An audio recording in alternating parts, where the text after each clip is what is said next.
वास्तव में तो यहाँ बोलने का ज्यादा है नहीं। आप सब लोग काम करने वाले लोग हो और आप जो काम कर रहे हो वही, या यहाँ पर आपने उसका थोड़ा बहुत वर्णन किया 2 मिनट में, उसी से सब बातें स्पष्ट हो जाती है और अधिक बताने का कुछ बचता नहीं। अपना घर जो चलता है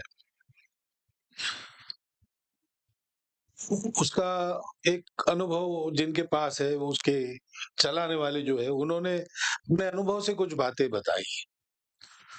वो सेवा का एक पूरा दर्शन है।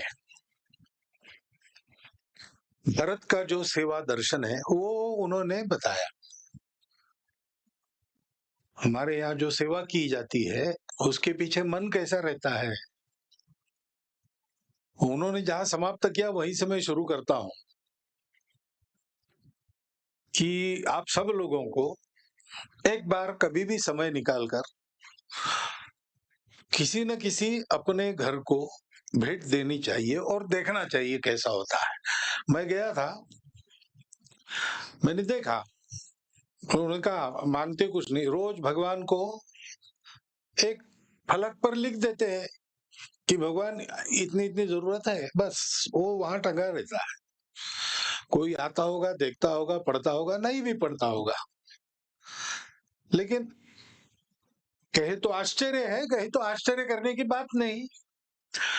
ये भगवान का कार्य है, ऐसी भावना से जब लगते हैं तो भगवान ही साक्षात उसकी व्यवस्था करते हैं। और ये अब उन्होंने बताया, लेकिन ये शब्द नहीं है, ये रोज ऐसा होता है। जो वहां सेवा लेने के लिए आते हैं तो वो सेवा लेने के लिए आते हैं ऐसा नहीं है, उनको सबको कहा जाता है प्रभु, क्योंकि जिनकी हम सेवा करते हैं हम उन पर उपकार नहीं कर रहे, हमको सेवा का अवसर देकर वो हम पर उपकार कर रहे हैं। उनकी सेवा करके हमारे पाप धुल जा रहे हैं। और ये सेवा करनी है तो उसके पीछे अपनापन है, और अपनापन ही भगवान का रूप है। सारे अध्यात्म को अगर एक शब्द में बताना है तो प्रेम, ऐसा ही बताते हैं। अपना समाज ऐसा है कि प्रामाणिकता से, निस्वार्थ बुद्धि से कोई कुछ अच्छा काम करता है तो उसको किसी बात की कमी नहीं रहने देता, तो इसलिए उसका हम विचार नहीं करते, वो अपने आप हो जाता है। मैं कहा कि आप एक अच्छे व्यक्ति इसलिए प्रसिद्ध हो और सेवा वगैरह भी करते हो, आप समाज में आपके प्रति एक आस्था है, विश्वास है। समाज अगर खड़ा है तो फिर भगवान सहायक होते। भगवान का भी ऐसा है ना, जब तक और पांडव अपने शस्त्र ऊपर से निकाल कर लड़ने के लिए खड़े नहीं हुए तब तक भगवान ने कुछ नहीं किया। भगवान की ताकत तो है ना, थोड़ी अपनी भ्रुकुटी को टेढ़ा कर दे तो सारे दुष्ट भस्म हो जाए दुनिया की, लेकिन भगवान ऐसा करते नहीं। कोई खड़ा हो जाता है सत्य के पक्ष में, सज्जनता के पक्ष में, प्रेम के पक्ष में, तो उसको बल देने का काम भगवान करते, उसके हाथ से करवाते हैं। प्रेम गलियति साकरी जिसमें दो न समाए, जहां हरि है मैं नाही, जहां मैं हूं हरि ना है। नर में नारायण है, जन में जनार्दन को देखना, ये आध्यात्मिक साधना का एक भाग है। अपने अंदर भगवान की अनुभूति करना, इससे पूरी नहीं होती वो साधना। जो वंचित है, अभावग्रस्त है, पीड़ित है, उनको जो अपना कहता है वही साधु है। भगवान का वास उसी में है, वो अपनापन समाज को जोड़ता है। धर्म का वही आधार है, सबको सुखी होना है, सबको साथ उन्नति में चलना है। मुझे शरीर का भी सुख चाहिए, मन का भी सुख चाहिए, बुद्धि का भी सुख चाहिए, तीनों एक साथ चाहिए। एक के लिए दूसरा कम करूं तो सुख नहीं मिलेगा, तो बिना आत्मा के वो हो नहीं सकता। मनुष्य भी सुखी होना चाहिए, समूह भी सुखी होना चाहिए और पर्यावरण भी ठीक रहना चाहिए। तीनों एक साथ करने हैं तो परमात्मा के बिना हो नहीं सकते। जो अपनेपन का धागा है वही परमात्मा है, वही आत्मा है, वही धर्म है। धर्म सबको जोड़ता है, सबको उन्नत करता है। ये अपनेपन के धर्म को निभाना, मैं और मेरा छोड़ के अपनों के लिए काम करना, ये समाज में जितना होगा उतना समाज बनेगा और समाज बनेगा तो देश बनेगा। दुनिया में कहीं भी जाओ, चंद्रमा मंगल पर जाना पड़े तो वहीं भी जाओ, ज्ञान जहां से मिलता है वहां से ले लेना चाहिए, लेकिन वापस आओ। यहाँ पर फैसिलिटीज नहीं है, मैंने बोला फैसिलिटीज नहीं है इसीलिए तो आना है। जहाँ फैसिलिटीज है वहां आपका क्या काम है? यहाँ डॉक्टर नहीं है इसलिए डॉक्टर चाहिए। उस भारत को भारत बनाकर खड़ा करने के लिए इस प्रकार की सेवा आज आवश्यक है। वो भारत का सेवा आदर्श, और ये सुयश क्यों निकला? संघ ने सुयश, समाजोपयोगी युवा शक्ति, उसका अंग्रेजी का पहला अक्षर लेके बना ही है, देवनागरी का अक्षर लेके नहीं बना है। समाजों का एस, उपयोगी का यू, YAS, ऐसा वो किया है क्योंकि परम वैभव संपन्न विश्व गुरु भारत बनाने का यही रास्ता है।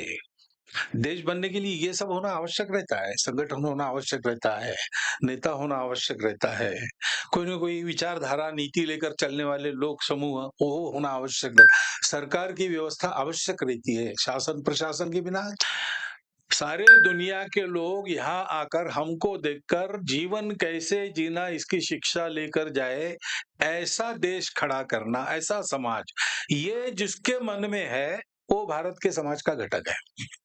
तब तक मैं जलता रहूंगा। सारी दुनिया में प्रकाश देने के लिए प्रत्येक दिए का ये संकल्प चाहिए। सूरज जैसा तेजस्वी होना आवश्यक नहीं है, ये संकल्प चाहिए।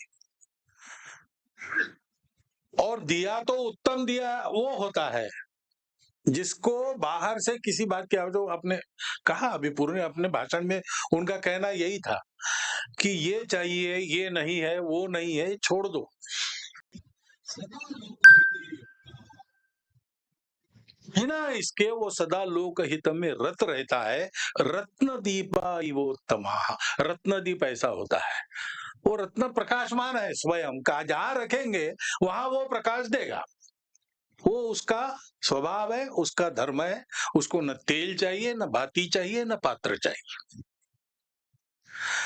समाज में स्वभावतः इस प्रकार अपनेपन के आधार पर अपनों के लिए जीने वाले लोग जितने ज्यादा, उतना वो समाज अधिक संगठित, अधिक स्वस्थ, अधिक धर्म से चलने वाला समाज होता है। और ऐसे समाज के सरकार, नेता, नारा, नीति, पार्टी, संगठन, संस्थाएं, सब कुछ अपना काम ठीक करके समाज का वैभव बढ़ाना, और अपना समाज सारी दुनिया को अपना मानता है इसलिए साथ साथ पूरी मानवता का वैभव बढ़ाने वाला होता है। इसलिए सबके सामने ये आना चाहिए। इसलिए इस मंच के माध्यम से ऐसे लोगों को सामने लाना ताकि आपके जैसे सेवा करने वाले समाज में और खड़े हो और आपका भी उत्साह बढ़े, आप दुगने जोर से सेवा में लग जाए। और जैसा मैंने कहा कि ये करेंगे तो संघ का काम बढ़ेगा, ये अपने आप होगा, उसके लिए काम नहीं। वैसा इस मंच पर आप आ गए, एक दूसरे से परिचय हो गया, तो आप मिलकर काम करेंगे तो एक दूसरे को मदद भी होगी और ऐसी सेवा भी बढ़ेगी। ये होगा, उसके लिए नहीं आना, लेकिन ये होने वाला है। इतने सब लोग इस प्रकार की भावना लेकर काम करने वाले इकट्ठा आते हैं तो एक दूसरे को मदद करेंगे ही। नहीं करेंगे तो मतलब क्या है? उनको बुलाने वाला संघ जैसा अगर संगठन है तो वो तो कुछ ना कुछ हाथ लगाएगा ही, जितनी ताकत है जहां उतनी वहां हाथ लगाएगा ही। ये नहीं करेगा तो बुलाने में ही गड़बड़ है ना, भाव में ही गड़बड़ है कुछ। आज का ये जो कार्यक्रम हुआ है वो मैं देख रहा हूँ कि अत्यंत यशस्वी है और उस यश की भावी प्रयासों में भी मैं आप सबको शुभकामना देता हूँ। आप सब लोग मिलते रहें, सहयोग करते रहें और ऐसे लोगों की समाज में संख्या बढ़ाते रहें, ये एक शुभकामना आपको देता हुआ और फिर एक बार आप सब लोगों का हार्दिक अभिनंदन करते हुए, कृतज्ञता पूर्वक आपको वंदन करते हुए मेरे 4 शब्द मैं समाप्त करता हूं। प्रांत संघ चालक जी से निवेदन है, धन्यवाद ज्ञापन के लिए। समाज उपयोगी युवा शक्ति सुयश नाम के इस अद्भुत समागम में आए हुए सभी भाई बहनों को मेरा प्रणाम। आप सबके द्वारा ही जा रही समाज सेवा निश्चित ही अभिनंदनीय है। साथ में एक चीज तो आज की इस समागम में स्पष्ट हुई कि युवा शक्ति अगर समाज के अंदर समर्पण भाव से सेवा करे तो समाज बड़ी गति से आगे बढ़ेगा, सकारात्मक रूप में, तथा समर्थ भारत बनेगा। आज हमारे निमंत्रण पर डॉक्टर BM भारद्वाज जी भरतपुर से आए अपना घर संस्था के माध्यम से। उन्होंने भी हमें एक बहुत उत्तम मूल मंत्र दिया कि जब कभी सेवा के अंदर अभाव नजर आए तो व्यक्ति को अपने भावों को समझना चाहिए। अगर भाव ठीक हुए तो कभी अभाव उत्पन्न ही नहीं होंगे। इस भावना के साथ आज बहुत कुछ सीखने को मिला तथा आपकी उपस्थिति हमें और प्रोत्साहित करती है कि आने वाले समय में हम सब मिलजुल कर आगे काम करें तथा सभी अच्छे कामों के लिए और समाज को भी प्रेरित कर सके। और आप सबको मैं उन सबको अपने हृदय से धन्यवाद करता हूं कि आपका भविष्य में भी हमें ऐसा सहयोग मिलता रहे।